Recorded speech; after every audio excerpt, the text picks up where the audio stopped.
నమస్కారం అండి. అందరూ బాగున్నారు కదా? ఈరోజు కథలు గట్ట ఏం కాదు. ఒక చిన్న పద్యం లాంటిది నేర్చుకుందాం. అంటే నేను చిన్నప్పుడు బాల వికాస్‌కి వెళ్ళేవాడిని. మీకు తెలిసే ఉంటుంది. సత్య సాయిబాబా గారని ఉండేవారు కదా ఒకప్పుడు. ఆయన ఇలాగ బాల వికాస్ అని కండక్ట్ చేస్తూ ఉండేవారనమాట. అన్ని జిల్లాల్లోని.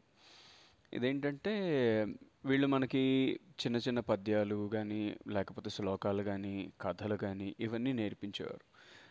నేను ఒక సిక్స్త్ క్లాస్, ఫిఫ్త్ క్లాస్ ఆ టైంలో ఉండేవాడిననమాట.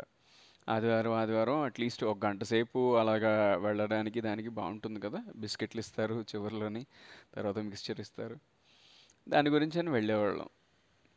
ఒక్కొక్కసారి హ్మ్, అది కోవిల్‌లో అయ్యేది. ఒక్కొక్కసారి ఏంటంటే ఎవరో ఒకళ్ళు ఆ సాయిబాబా వారి ఆహ్, అనుసరించే వాళ్ళు ఉంటారు కదా!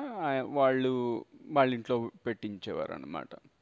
సో, ఇలా ఎళ్ళినప్పుడు చిన్న చిన్న శ్లోకాలు నేర్చుకునేవాడిని కదా! అందులో కొన్ని పడుకున్న తర్వాత మనం లేచిన వెంటనే ఏవి చదవాలి?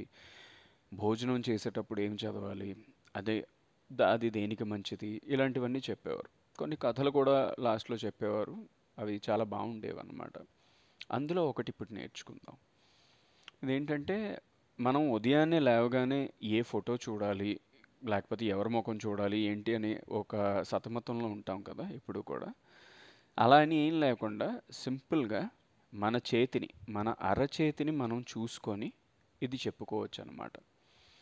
ఇదేంటంటే కరాగ్రే వసతే లక్ష్మి, కరమధ్యే సరస్వతి, కరమూలే స్థితే గౌరి, ప్రభాతే కరదర్శనం. అంటే కరం అంటే చెయ్య. స్టార్టింగ్‌లోని మనకి లక్ష్మీదేవి నివాసం ఉంటుందన్నమాట. ఓకే. కర మధ్యంలో సరస్వతీదేవి, కరమూలంలో గౌరీదేవి అంటే పార్వతీదేవి ఉంటుంది. సో, ప్రభాతే అంటే ఉదయాన్నే లేవగానే మీ చేతిని మీరు దర్శించుకోండి. ఇలా అనుకుంటారు కదా! అందరూ కూడా కొంతమంది అనుకుంటుంటారు. సో, అలా చేస్తే మంచిది అని చెప్పడానికి. ఇప్పుడేముందండి, ఈ ఆడదేవతలందరూ ఇక్కడే ఉన్నారంటే మగ దేవతలు కూడా అక్కడే ఉంటారు కదా! సింపుల్‌గా. ఇప్పుడు లక్ష్మీదేవి ఎక్కడుంటే విష్ణుమూర్తి అక్కడే ఉంటాడు. పార్వతీదేవి ఎక్కడుంటే మన శివయ్య గారు కూడా అక్కడే ఉంటారు.